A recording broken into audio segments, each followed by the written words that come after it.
directly from Russian, and it's a Russian word, right? Which, you know. Can you start over again? So it's okay. Yeah, I'm sorry. With a question or with an answer? Answer. Just Okay. pogroms were. Yeah.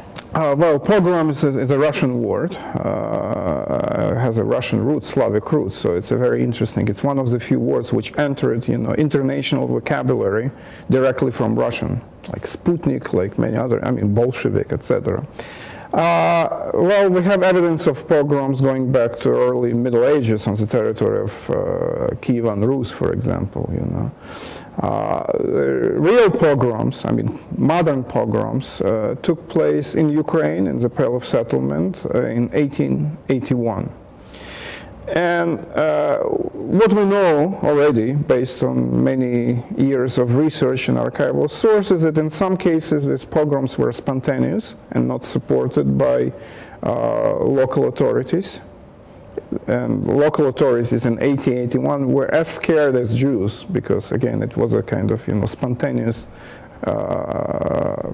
actions which totalitarian regime or, you know, Tsarist regime would not tolerate. In some cases we know they were organized by Russian nationalists later on, and even during the first wave, with 1881 pogroms, they continued through year 82, and even I believe in early 83 there were some sporadic pogroms. But we also know that they were heavily influenced by Russian nationalists, various organizations, which were trying to create tension between, you know, Russian and Jewish population in the areas of where those two groups lived very close. It has to do with economic competition, but in general, you know, it's also, there is a religious factor. And this would start spontaneously, of course, you know, would be inspired, you know, by groups of provocateurs traveling to the area, usually during religious holidays, Christian religious holidays. And Jewish houses, Jewish businesses, shops would be attacked, windows would be smashed, people would be beaten up. And when we're talking about first wave of pogroms, there were basically no victims. I think there were few victims. So there were bloodletting, but not killing. And many businesses were destroyed, many houses were, you know, properties were destroyed. So it was a major damage to the economy of the area. And of course, you know, this is also beginning of immigration of Jews from Russia to other countries, primarily, you know, United States. This is when Jews in Russia got the first signs that there is no future in Russia for them, and there was an opportunity to immigrate, so many of them left, or beginning of the immigration.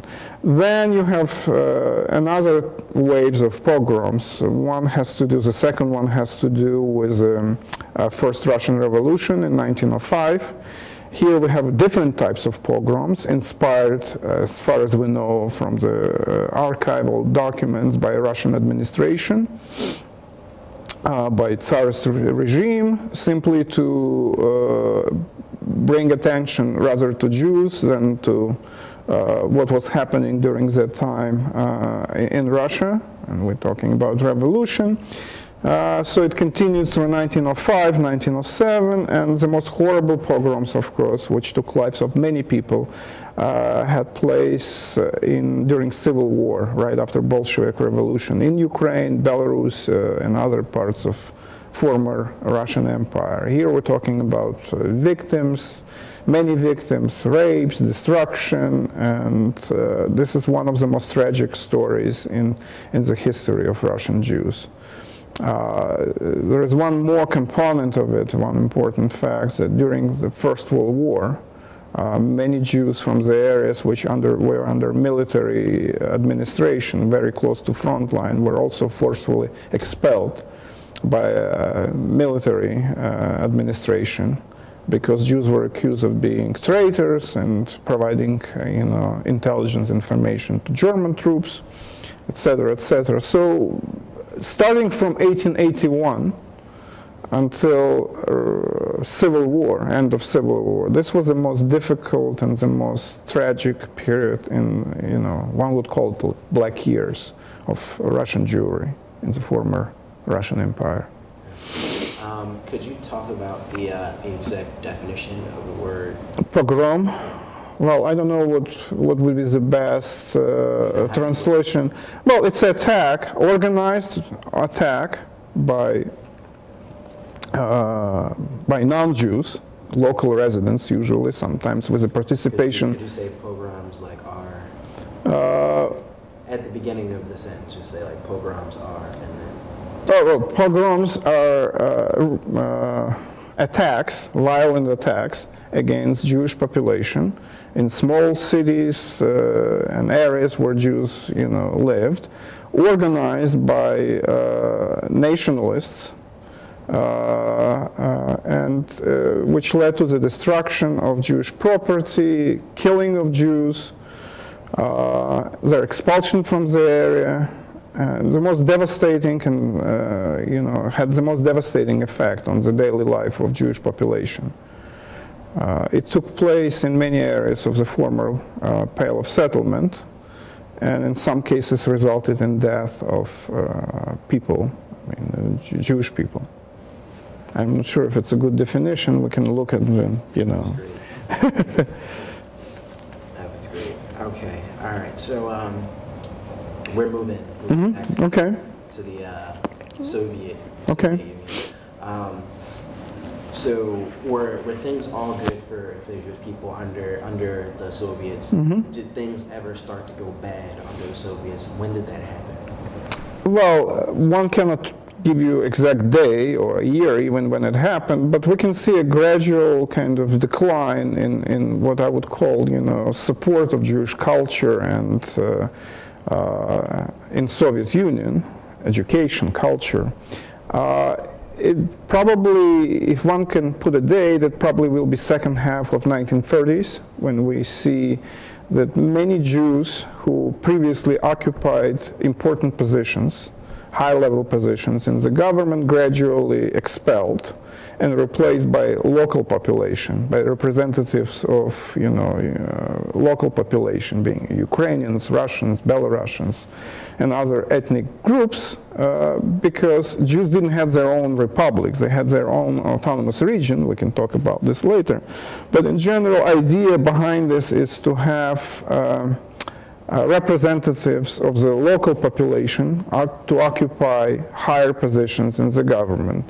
I believe those who were in Kremlin believed this way, Soviet authorities would have a better relationship with locals. When you have majority of Belarusians living in Belarus, right, it would be better if they would be governed not by Jews, but by Belarusians. And the same applies to any other republic, former republic of Soviet Union.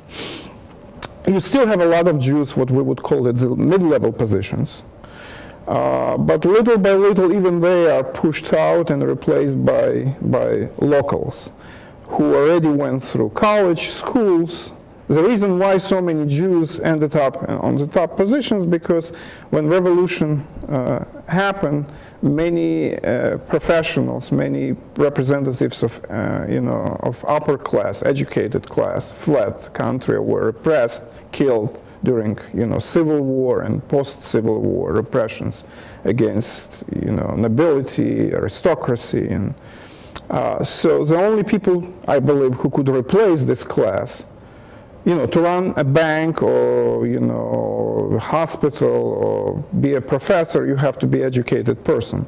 The only people, apparently, who had a certain level of education were Jews. Therefore, you have so many people occupying these positions, in universities, because many of them managed to receive higher education before revolution, in Russia and outside of Russia. They spoke foreign languages, they were very good at various, jobs. Therefore, and again, government gave them an opportunity. There was no discrimination. In order to occupy position, you have to be, communist or loyal, and nobody really cares. You're Jewish or no, you're not Jewish, as long as you are a good professional. So, but little by little, you have local population going through colleges, getting more or less the same education, and getting smart, and as I already mentioned, the policy was to replace, Jews with locals. And what happened with Jewish schools has two stories. On one hand, there were Jewish schools, but there were no Jewish universities, no Jewish colleges. There were just Jewish technical schools and what we would call in this country elementary schools, middle schools, and sometimes high schools. So if you're aspiring to be a professional and you want to go to university, you better go to Russian school and receive good education in Russian, because after that you can be enrolled into good university. As I mentioned, there were no Jewish universities. So many Jewish families who were concerned with education, of course, prefer to send their children to Russian schools, at least when it comes to high school level. Therefore, government saw that, and very clearly, that there is no interest to maintain, a system of Jewish schools. So starting from second half of 1930s, they went into steep decline. And by the beginning of 1941, wartime, there were less and less schools. Idea of the Soviet government was very similar in a way to Tsarist government. You can be Jewish, but you have to be Soviet. So there was also tendency or policy, very clear one, to assimilate Jews. Not immediately, not rapidly, not through baptizing them, because religion was out of question, out of fashion at that time, but by bringing them to Russian schools, to Russian universities. And idea was, again, that generation after generation, Jews will become like everybody else. They will forget their language, they will forget their religion. Language, well, I already mentioned, so this would be the end. Everybody would be, Soviet, speaking Russian, and not very much different from each other. This was something which was very similar to ideas of Tsarist, administration. All right, so jumping forward to World War II. Okay. Doing research, I saw that the Hitler-Stalin Pact played a big role in what happened at Babi Yar. Could you talk about how that impacted the Jewish people in Russia? So this act is known in history as the Molotov-Ribbentrop Pact, signed by two ministers of foreign affairs of Nazi Germany and the Soviet Union. Well, this was a surprise to many people, Jews and non-Jews, because before that, 1939, when this pact was signed in August, Soviet Union was fighting against Nazi Germany by proxy, let's say, in Spain, but in general there was a very loud and clear anti-Nazi propaganda. Hitler was depicted as a, subhuman enemy of everything which Soviet Union stood for. So then this switch happened, which basically, was so unexpected. How it affected things for Jews in Soviet Union. Number one, it happened only after Molotov, Vyacheslav Molotov, became Minister of Foreign Affairs, People's Commissar. Before him, there was another gentleman, Jewish, who would probably have a very hard time signing this agreement, with the Nazi Germany, Litvinov, Maxim Litvinov. Well, because Nazi Germany and Soviet Union unexpectedly became friends, there were no any longer anti-Nazi propaganda, which was very, as I said, very clear and very loud before. So it was completely silenced. I don't think it actually changed, mind of many Jews, Soviet Jews at that time, saying that, well, now we are friends, and therefore, Nazi Germany is our friend too. But it's basically silenced a certain, mood, and or settled to a certain mood in Soviet society. But all in all, I don't think it played any major role. Of course, you have a huge influx of Jews now also coming as a result of this pact into Soviet Union. We're talking not only about Polish Jews who are fleeing from Nazi Germany to Soviet Union, because Soviet Union now occupies parts of Eastern Poland and Baltic republics. This is the area, which became part of Soviet Union in 1939, 1940, and you have a lot of Jews who now becoming, you know, Soviet citizens, or at least residents of Soviet Union. Not all of them became Soviet citizens. So it's an important part of the whole history, of course, especially in the areas of Eastern Poland and Baltic republics and Bukovina and Bessarabia. We can talk about this later, how it impacted their lives there in 1941 and later on, because Jews there were accused in collaboration with Nazis, supporting Soviet regime, greeting Soviet troops, demolishing foundations of independent republics of Lithuania, Latvia, Estonia. So it had major impact on that group of population. But when it comes to Soviet Jews, well, they were perplexed, like many other supporters of Soviet Union in the United States and in Western Europe, confused, perplexed, you know, by this unexpected alliance between, you know, between two regimes, which used to be diametrically opposite to each other just a few months ago. Could you talk a little bit about, like, is there any evidence that the Soviet government knew what would happen to Jews left in German territory? We don't have any direct evidence. We have some reports provided by agents who were left behind, you know, frontline enemy lines, who were reporting about things during the first few weeks of war and months of war, you know, reporting directly to Moscow about extermination of Jews and actions against Jews. But we're talking, again, about first few weeks, months of war, complete disarray, complete disaster, military disaster for Soviet Union. Even if they paid some attention to these reports, you know, rescuing Jews or taking care of Jews was not their major priority at the time. We're dealing with a war which started, according again to many Soviet sources, quite unexpectedly. On one hand, on the other hand, you know, there is evidence that the Soviet Union was preparing to this war. But there were many other issues, I think, which they have to deal with. So saving Jews, rescuing Jews, warning Jews, you know, was not definitely on the top of their agenda. So I would just say that rescuing Jews was a case, you know, when Jews have to rescue themselves first. They have to think about danger, and people knew, again, based on pre-Molotov-Ribbentrop pact, agreement, propaganda, what was happening in Nazi Germany, and also they knew this from the refugees fleeing from Poland. They were fleeing not because, you know, life was good, they definitely fleeing persecution and destruction, and when they came, you know, to parts of Ukraine and Belarus, they reported to Jews and non-Jews about what was happening in occupied, Nazi-occupied Poland. People read newspapers, they listened to radio, and like Kristallnacht and other things were definitely reported by Soviet media. Many Jews were also skeptical about Soviet propaganda. This is also an important factor why many, you know, decided not to get out before German army entered their cities, villages, towns. Some people remembered first German occupation. I'm talking about First World War, right? 1914, 1918. Actually, German army, in many cases, played a very positive role. This was the only army which didn't organize pogroms or repressions against Jews. They maintained order. Some Jews naively believed that those are more or less the same Germans, only 20 years, 30 years older. So whatever Soviet propaganda says is probably, you know, only partially true.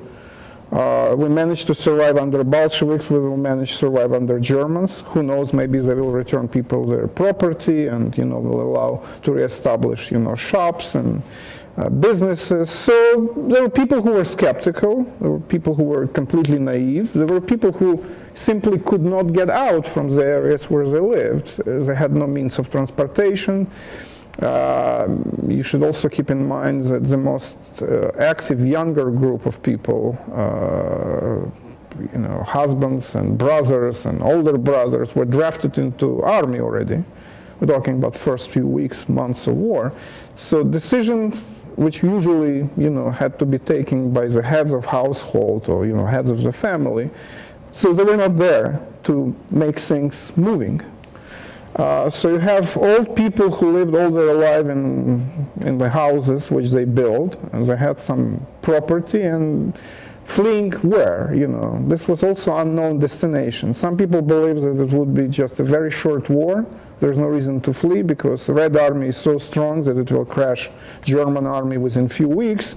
So there's no reason to run because, you know, don't know where you're running, and while you're away, you know, your property will be taken away. So we can go on and on, you know, everybody had a reason to stay, or excuse. But authorities did very little to warn Jews about danger because they had other priorities. So those who were like very well informed or knew that their lives is in danger because they were active members of Communist Party or Young Komsomol or just activists, they actually decided to go. Some people were evacuated with their factories, so this is a very complex issue.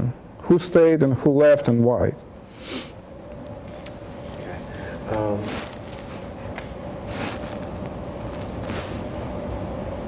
All right, so could you talk about the actual events that occurred in Babia? Well, here, you want me to talk like chronologically, or because, you know? I guess starting from, I guess, the German occupation. Well, Germans entered the city on September 1941. So war started in June 22nd. So we have a certain period of time which allowed many Jews, those who wanted to get out. Again, evacuation or fleeing was not very well received by Soviet authorities. You know, this is again ideology play here a very important role. If you're fleeing, you're afraid, you could be considered as a traitor. You have to defend your city, you have to believe that Red Army is strong and will crash German army very soon. So people had to measure a kind of weight, you know, what they have to do. But the fact that Kiev was not occupied until September 19 should give you idea that people had time to flee, unlike places very close to the border, like Vilnius or, you know, Minsk, where Germans were, you know, very soon there, as soon as war started. So people, even those who wanted to get out, didn't go because there was no time to go. Here, at least, you know, we have a huge number of Jews. So if the population of Kiev before war, it's estimated, was about 160,000, about 100,000 apparently fled. So we have about 60,000 Jews who remained in the city. Kiev was the third largest city in Soviet Union after Moscow and Leningrad, St. Petersburg now, capital of the second largest and most important republic. So the first secretary of the Communist Party of Ukraine at that time, Khrushchev, Nikita Khrushchev, was telling everyone through, you know, newspapers, radio addresses, and speeches that Kiev will be never surrendered. So those who didn't flee apparently believed that, you know, this would be line of defense and we will never give up Kiev. So they stayed. Nevertheless, you know, they had to leave. The city was under attack, and as I already mentioned, on September 19, German army entered the city. What happened next? Soviet authorities, communist authorities, had enough time, because they knew that city would be surrendered eventually, and they knew this, but they didn't really, you know, disseminate this information to population, of course. Otherwise, everybody would get out. But they had enough time to prepare several actions. One of them was to mine entire downtown, on Main Street of the city, where they had the most important administrative buildings. It's an area called Krishchatik. And as soon as German army entered, they of course moved in, or started to move in, into all these buildings located in the heart of downtown of Kiev. They were mined by underground, communist underground, and as soon as movement was over, you know, all these buildings were blown up. Many German commanders, upper echelon and ordinary, you know, soldiers were killed as a result of this action, as well as local residents, you know, who happened to be in the area. There was also a fire which consumed another huge part of the city. If you go now to Kiev, you will see that most of the downtown, looks like a city built after the war. You have this, very good representation of Stalinist architecture. So there are a few buildings which remain from the previous area, and they were not destroyed neither by, mines nor by fire. So there was a meeting, apparently, of German commanders, leadership at that who were in Kiev at that time, who came to conclusions that all these actions have to be, somebody has to be punished for all these actions. So they took some hostages, of course, communists and alleged communists. But what is unique about Kiev, unlike any other city, is they didn't create Jewish ghetto.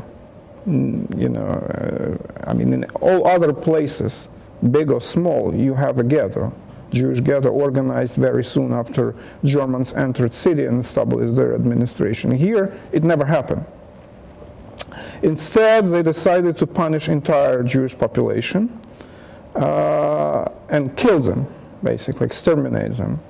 They organized a special meeting, as I said, and this meeting apparently, they discussed the idea how to do this. On September 28, there was a special poster put on in many places in Kiev, demanding or requesting actually that all Jews living in Kiev, and they don't call them Jews actually in this announcement, they're using derogatory form, kaiks, have to gather at 8 o'clock in the morning at a certain place. It's the intersection of two streets in midtown Kiev with their belongings, and they didn't, of course, mention in the this announcement poster that Jews would be taken to extermination site. So idea behind this is that Jews would believe that they're going for a settlement, and and because they're guilty of organizing this act of sabotage, so they will be resettled. There were rumors that they will be taken to Palestine. There were rumors that trains are waiting for them. So nobody really knew about what's going to happen, because final solution already started. By final solution I mean mass killings, practical implementation. Final already started in Ukraine. One of the first acts took place in late August in Kamenets-Podolsky. We're talking about mass killings, not of one or two or even dozens of people, but thousands. But of course, being separated by front line and military actions, Jews in Kiev had no idea what is happening in the areas outside of Kiev. Okay, so many Jews gathered, reported to this place, and they were walking in the direction of an area which became infamously known as Babi Yar at the northwestern outskirts of Kiev, location of cemeteries, city cemeteries, including Jewish cemetery. People were marching with their belongings, and again, nobody explains them where they're marching, but at a certain point when they were approaching that area, according to few survivors who survived and witnesses who were testifying what happened, how they witnessed the whole story, you couldn't go back any longer. There was a barbed wire, there were gates, and those who marched through that gate never returned. So apparently there was an opportunity to escape and hide while you were marching to a certain point. But as soon as you reach a certain point, there was no way back. And from that point, Jews were led to an area where they had to undress, and it's a ravine, so it's, when it comes to landscape, this was a very, let's say, convenient location. You don't need to dig up anything, so the nature already did this for you. And this was an area where, again, according to the report, later on supplied by killers, by Enzat's group in C, Enzat's Commando 4A, if I'm not mistaken, 37,000 Jews were killed during the 2 days of massacre. All in all, Babi Yar, ravine in Babi Yar, consumed 100,000 residents of Kiev.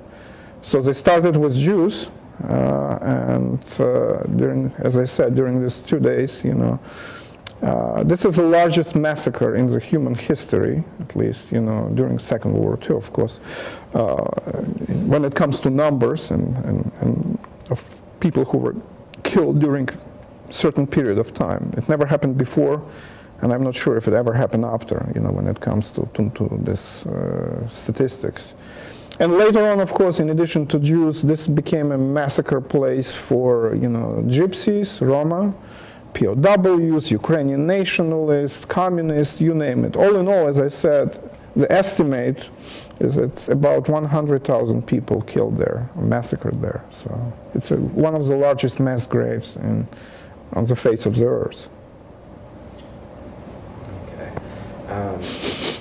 So if this event was so huge, mm-hmm. why is the coverage so small? Well, I would not say that it was covered, that it kind of didn't have enough attention. You mean after the war, right? Yeah, after the war. By Soviet authorities? Yeah, by Soviet authorities. Why wasn't it recognized? Well, this is also a very complex story, because on one hand, Soviet Union won war. On the other hand, nobody in the Soviet Union wanted to emphasize that Jews suffered more than any other group of Soviet citizens. The idea was that we're all Soviet citizens, and therefore, even if Jews suffered more, they were still Soviet citizens. So, because if you mention the fact that Jews suffered more than anybody else, the question would be why Jews? How it happened? Then you need to talk about many other, very complex and controversial issues, such as local collaboration, neglect of Soviet government to evacuate people. So you open, a very, very, very dangerous, area for discussion. Idea was also, again, to emphasize that all victims are equal, because if you say that Jews suffered more, then, Ukrainians can say, why Jews? We also suffered, look at how many Ukrainians were killed, how many of them were deported, how many were sent to slave labor. So idea was to completely, neutralize or kind of emphasize that all victims are equal and they were all Soviet citizens. So in terms of coverage, well, this was a very well-known area, for everybody who lived or grew up in Kiev or Ukraine. Everybody knew about Babi Yar, at least my generation. We knew where it is.